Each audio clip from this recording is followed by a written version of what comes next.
6টা দোয়া এবং জিকির আছে, যেই দোয়া জিকিরগুলো কোরআন হাদিসে বর্ণিত সকল দোয়া জিকিরের খোলাসা, সারমর্ম এবং নির্যাস। এই 6টাকে যদি কোনো মুসলমান নিয়মিত আঁকড়ে ধরে, তাহলে কোরআন এবং হাদিসের যত দোয়া এবং জিকির আছে কেমন যেন তার নির্যাসটা নিয়মিত সে আমল করলো। বলবো সেগুলা? এই 6টা দোয়া এবং জিকিরের মধ্যে সর্বপ্রথম হলো নবী করিম সাল্লাল্লাহু আলাইহি সাল্লামের প্রতি দুরূদ প্রেরণ করা। নবীজি সাল্লাল্লাহু আলাইহি সাল্লামের প্রতি দুরূদ প্রেরণ করার আমল এরকম আমল, আপনি যদি সারা দিনে শুধুমাত্র নবীজির প্রতি দুরূদ প্রেরণ করার আমলটাই জিকির হিসাবে সবচেয়ে বেশি করেন, দোয়া হিসাবে যদি এটাই আপনি সারাদিন করতে থাকেন, তো আপনার জন্য যথেষ্ট হবে। আল্লাহর কাছে আর কিছু না চাইলেও চলবে, আর কিছু না চাইলেও চলবে। দুরূদ মানে হলো নবীজির জন্য দোয়া করা। ভাই, আল্লাহ তার হাবিবকে রহম করবেন, আপনার আমার দোয়ার দিকে আল্লাহর তাকানোর কোনো ঠেকা আছে?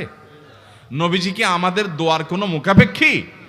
কিন্তু আমরা তার জন্য দোয়া করলে ওই চান্সে আল্লাহ তাআলা আমাদের প্রতি অনুগ্রহ করবেন। একবার না, আপনি নবীজির প্রতি একবার রহমতের দোয়া করবেন, একবার দুরূদ পাঠ করবেন। মান সাল্লা আলাইয়া মাররাতান সাল্লাল্লাহু আলাইহি আশরা, নবীজি সাল্লাল্লাহু আলাইহি সাল্লাম বলেছেন, একবার আমার জন্য তোমরা দোয়া করলে, আমার প্রতি দুরূদ পাঠ করলে, আল্লাহ তাআলা তোমাদের জীবনে 10 বার 10 জায়গায় 10 টাইমস তোমাদের উপরে আল্লাহ তাআলা অনুগ্রহ করবেন। আপনি টেরও পাবেন না কত জায়গায় আল্লাহ অনুগ্রহ করেছেন। আল্লাহ বাঁচাই দিয়েছেন, একটুর জন্য শেষ হয়ে যান নাই। ওই যে দুরূদ পড়ছেন, আল্লাহ তাআলা রক্ষা করছে, আপনি খবরও নাই। আল্লাহ তাআলা আপনার প্রতি বিশাল একটা দান করছে, আপনি লক্ষ্য করেন নাই। ওই যে দুরূদ পড়ছেন একবার, 10 বার রহমত হবে। এভাবে যত দুরূদ পড়বে সে তত রহমত এবং অনুগ্রহ পাবে। এক সাহাবী বলেছেন, ইয়া রাসূলুল্লাহ, আমি আমার দোয়ার কত অংশ আপনার জন্য রিজার্ভ রাখবো? আমি তো আল্লাহর কাছে অনেক কিছু চাইবো, অনেক কিছু নিবেদন করব, আপনার জন্য যেন আল্লাহ রহমত নাজিল করে, এটাই হলো দুরূদ। এই দুরূদটা আমি কি পরিমাণ রাখবো? 4 ভাগের 1 ভাগ, 3 ভাগের 1 ভাগ, অর্ধেক?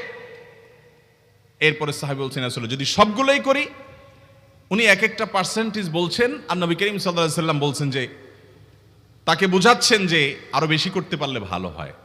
তো সাহাবী বাড়াইতে বাড়াইতে শেষ পর্যন্ত বলেন যে, আমার দোয়া যদি সবগুলো আপনার জন্য করি, আমি যদি আর কোনো দোয়া না করি, শুধু আপনার জন্যই দোয়া করি, নবী করিম সাল্লাল্লাহু আলাইহি সাল্লাম তাকে সুসংবাদ দিলেন যে, তাহলে তোমার আর কোনো সমস্যা থাকবে না, সব সমস্যা দূর হয়ে যাবে, তোমার কোনো পেরেশানি থাকবে না।